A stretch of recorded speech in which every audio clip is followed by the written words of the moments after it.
En effet, le Ishtaprut HaNefesh, le solfège de l'âme, il faut savoir que ces préambules qu'on est en train d'étudier, ils sont très excessivement importants parce que c'est eux qui nous font rentrer dans l'esprit de la prière et de comprendre pourquoi on doit prier, pourquoi on prie. Maintenant, Rabbi Nachman, il expliqua que l'homme, il doit recevoir toute son abondance, tout ce qu'il doit recevoir, son abondance, et tout ce dont il a besoin par le seul biais de la prière. Voilà ce qu'il nous dit Rabbi Nachman, que tout ce qu'on doit recevoir, on doit le recevoir par la prière.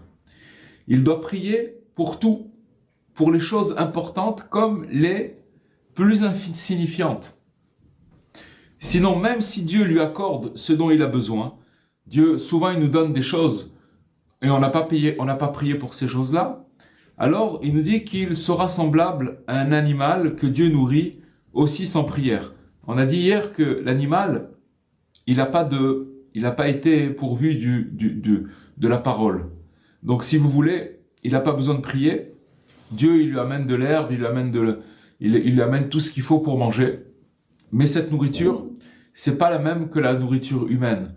La nourriture humaine, à partir du moment où l'homme, il est doté d'une parole, alors, si vous voulez, ce qu'il va recevoir par rapport à cette prière, par rapport à cette parole, si vous voulez, c'est d'un autre niveau. Maintenant, si une personne, elle n'utilise pas sa parole pour demander son moyen de subsistance, alors qu'est-ce qui va se passer? Il nous dit Rabbi Nachman que cette nourriture, cette subsistance qu'il va recevoir, elle est semblable à un animal, puisqu'il n'a pas utilisé la parole. D'accord? Dieu, il va le nourrir aussi, il ne va pas le laisser sans manger, il ne va pas le laisser sans lui donner ce qu'il a besoin, mais ça va être semblable à un animal que Dieu nourrit sans prière.